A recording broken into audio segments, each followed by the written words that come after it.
Greetings, I am the Lion Clan Chief. Welcome to the Lion Clan. In today's video, we're going to be covering the history of the diverse crowns that were worn within Eastern Africa, specifically the nations of Egypt, Sudan, and Ethiopia.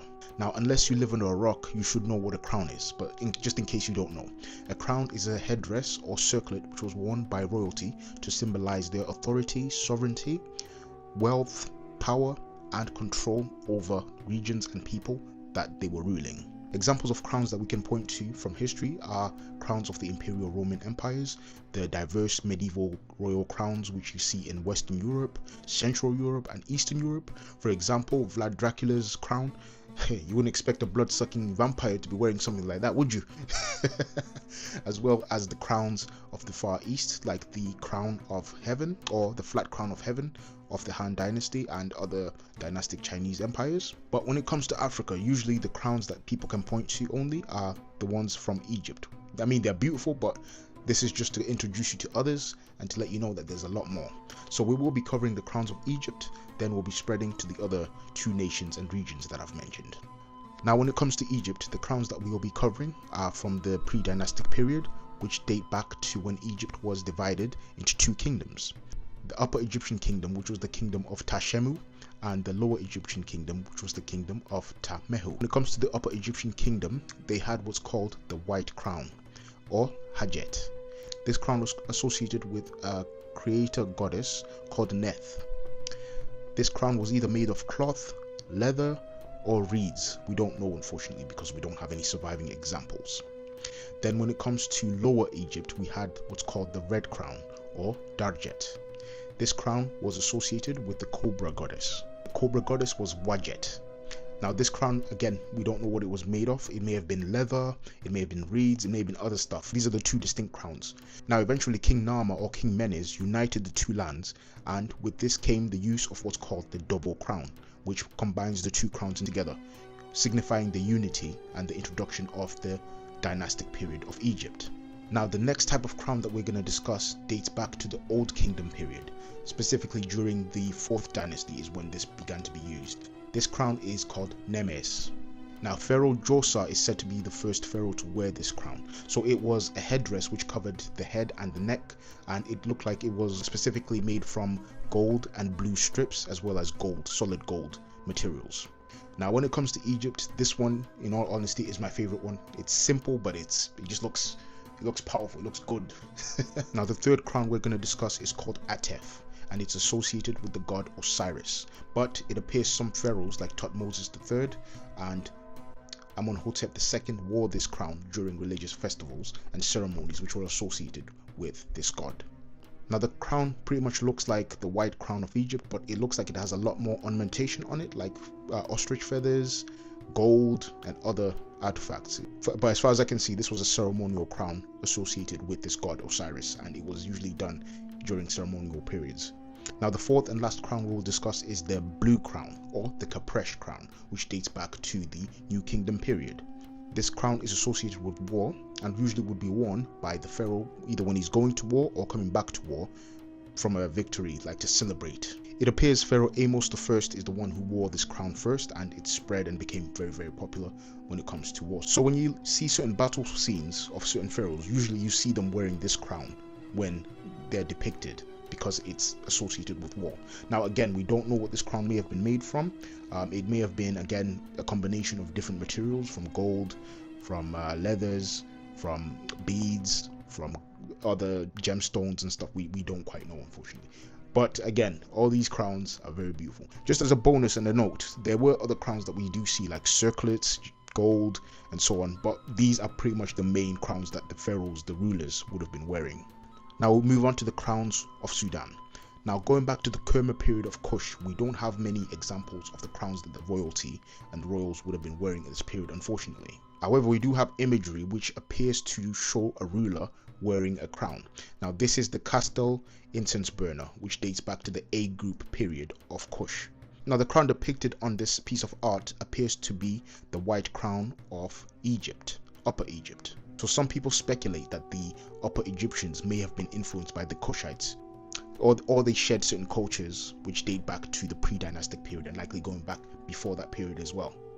However, some people theorize that, oh, it's the other way around, that the Egyptians influenced the Kushites at this period and they had a similar crown for that reason. But either way, it does appear that the white crown, or what appears to be the white crown, was a symbol of power, not just in Upper Egypt, but further south as well. However, I do presume that the Kerma kingdom may have had its own unique regalia for its rulers, but we won't know unless more excavations are done and we do find a specific crown or something like that, a symbol of power for the head. Now, eventually, Egypt colonized the Kerma kingdom and established themselves in the region. This was between 1500 BC and 1070 BC. So Egypt ruled the region for around 500 years, give or take. And after Egypt fell, the Kushites and the Napatan dynasty rose. Now, the Napatan dynasty used the same regalia as the Egyptians, so they had similar crowns to them. When the Napatan dynasty of Kush took over the Egyptian region for a period, establishing the 25th dynasty, they were wearing the double crown of Egypt. Now, to them, it represented their control of Kush and also their control of Egypt, and it also had two cobras at the front of it, representing again their control and protection of the two lands. Now, despite them having regalia from Egypt, they did have their own unique look as well. For example, if you look at certain art pieces depicting the 25th dynasty rulers, you see that they're wearing what appears to be a cap with two cobras at the front. Now, it appears that this cap was solid gold and it had various ornaments, various stones and so on it. I class this as a unique Kushite crown because I've not really seen this in Egyptian art or represented on Egyptian rulers.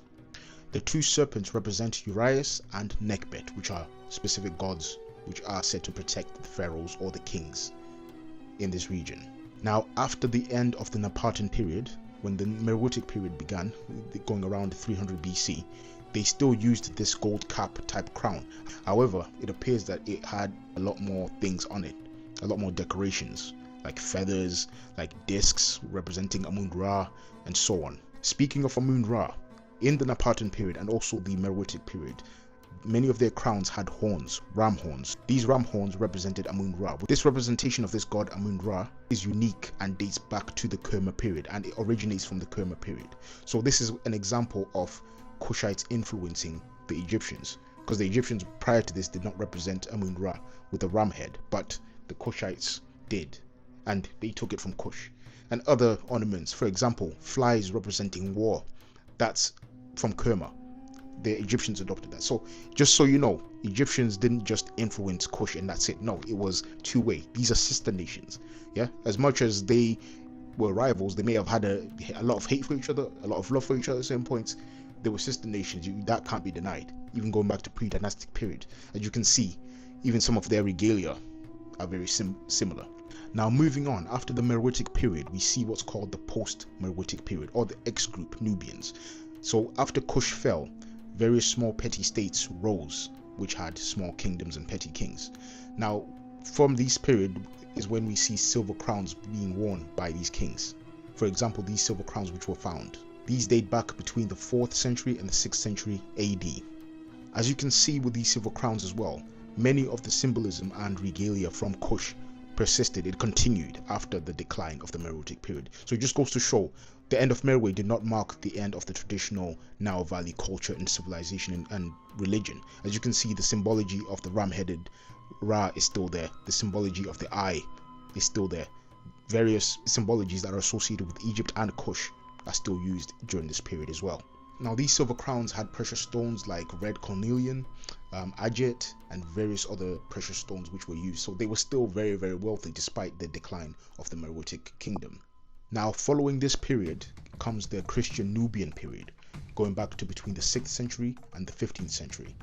Now, the Nubians were influenced by the Eastern Roman Empire and slowly began to adopt the Christian religion. So with this came in Roman influence to the Kushites. So they began to dress similar to them, but also localized, if that makes sense. So many of their regalia, their crowns, were in the style of Byzantine rulers, but they also had local styles. Like, for example, their crowns having horns, masks, and so on. This is local and inspired by local culture mixing with the Byzantine culture which came through. Now, unfortunately, we don't have any examples of these crowns, so exactly what they look like we don't quite know, but I have seen some images of people who did like a cosplay, should I say, of what these look like. Potentially this is what they would have looked like, dressed in the regalia of the Christian Nubian kings. And these are very beautiful, these are very awesome. But as you can see, these are the type of crowns that they had in this period. Very unique, very beautiful.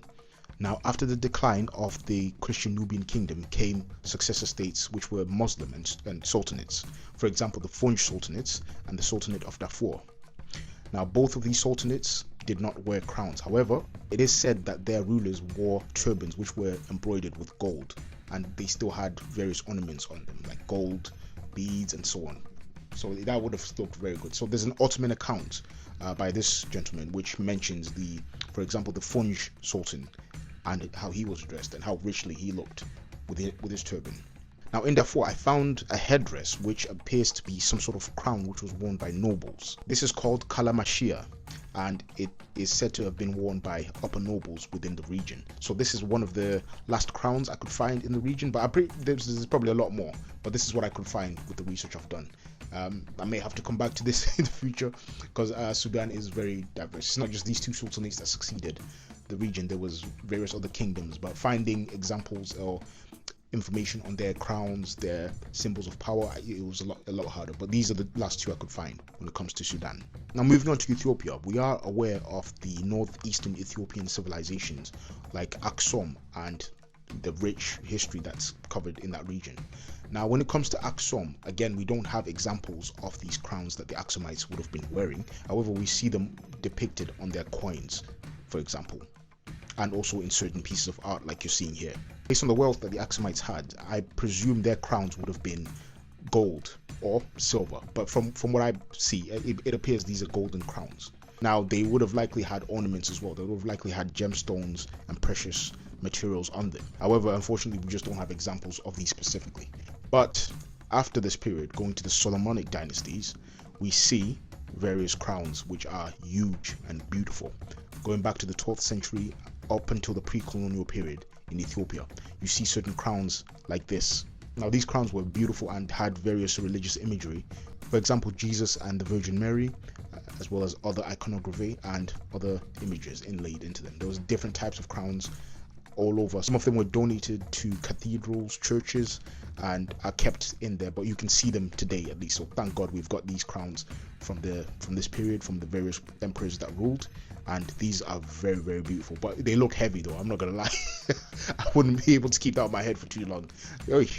Now, also in northern Ethiopia, in Shewa, there was a unique crown that I found as well. This is called Akodoma, and it's associated with Shewa.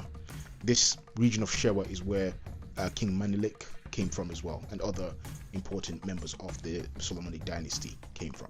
These crowns were made from gold, silver, and gilded brass, and were embellished with intricate patterns and crosses, for example. Now, I've covered one of the most known regions of Ethiopia, which is northeastern Ethiopia, but some people don't know Ethiopia has other ethnic groups and other kingdoms which are in other regions, like further south or in central Ethiopia. For example, the Kingdom of Wolaita. Now, the Kingdom of Wolaita had rulers which wore similar crowns, which were made from gold, brass, silver, and other materials. For example, the last king of Wolaita, as you can see here, is wearing a unique crown, but unfortunately, I could not find a full image of what that would have looked like 360. So this is just the king, as you can see, with his crown. Then you also have the Kafa and their crowns. This right here is the crown of the king of Kafa. This was made from gold and brass and had a lot of feathers, ostrich feathers, all over it, as you can see. This symbolized connection to the divine, a warrior spirit, and authority, of course. Now, both of these kingdoms are very, very interesting, and they have a rich history which definitely needs to be explored more often. Like I said, usually when we look at Ethiopia, it's just the North Ethiopians that we look at, but the whole of Ethiopia is rich in history. Last but not least is the Oromo and their crowns. Now, when it comes to the Oromo, they had a democratic system of power called Gada, and their rulers, the chosen rulers, were known as Abba Gada, which means father of the Gada. Now, the Abba Gada would be given a headdress or a crown, which was a symbol of their authority, called kalacha. Now, the kalacha headdress was usually made from iron, copper, silver, and other materials. However, for some Oromo, they did use buffalo horn and cattle horn for that headdress. Yeah, just keep in mind, this same headdress was worn by spiritual leaders as well as warriors in the Oromo communities as well. Last but not least is a crown again from southern Ethiopia called the Anfaro. Now the Anfaro was made from lion mane, gilded metals, as well as glass and other materials. This crown symbolized a warrior leadership, spiritual protection, as well as authority and kingship amongst the people of southern Ethiopia. Now, I've read online that this was a Oromo thing, but potentially I believe some ethnic groups in the region also use this amongst themselves. Usually you see various individuals wearing this crown in various images when it comes to Ethiopia. So this is where it came from. So that hair, I used to wonder, what is that hair? It's lion hair. It's lion mane, symbolizing the lion spirit or something like that. This is epic. I was like, wow. So this is an example of these crowns. Like I said, these were worn by certain leaders, but this was very fun to research. I did not know about the Anfaro, and I did not know about these other crowns of southern Ethiopia. They're very, very interesting. And I'm pretty sure there's probably a lot more that I've missed. Like I said, I always say this, if you're from this region, if you're from Ethiopia, Sudan, Egypt even, if there's something I've missed, feel free to inform me, because I love researching this stuff. Discovering this was awesome. Like, I didn't know. Like, it's going to help me with my creative writing now, because I was like, oh, so they're wearing, so when they're wearing those crowns and it's got all that fur, that lion fur, it's symbolizing a lion, it's symbolizing a warrior spirit. I had no clue. I just thought these were princes wearing I don't know, wearing fur for some reason. I didn't know. Plus I always assumed that these were people from northern Ethiopia, from the descendants of the Aksumite kingdoms and empires, for example. But no, this is southern Ethiopia and the various kingdoms and cultures in this region. All these crowns is just awesome. Like, wow. Anyway, I'm mumbling. I hope you've enjoyed this video, and I hope you've learned something new. Like, I've learned something new just doing this research. Yeah, I'm going to continue this series. I will be covering some more from other regions of Africa: Southern Africa, East Africa, Central Africa, West Africa. I'll go all over the place. It's just in this video, there's no way I was going to be able to cover all of them. So whoever gave me the idea for the crowns, thank you. You've just given me more work. I'm not complaining though. I love this. I love researching. But anyway, I hope you've enjoyed the video, and like I said, I hope you've learned something new. If you can give me more information, if you're from this region, or you know of other examples that I may have missed that I don't know about, feel free to let me know. Thank you for watching. Yeah, and yes, I am your chief. Oh, I forgot to say thank you for getting me to 400 subscribers. I appreciate it. I appreciate the love and the support that you guys are giving me. Like I said, I regret not starting sooner, because all the support is making me so happy, man. I feel so comfortable just talking to you guys like this, man. Just giving all this information that I've learned, that I've researched. So I really appreciate it. So stay tuned. I'll continue to be your chief, and I'll continue to bring knowledge. So thank you for watching again. Good day.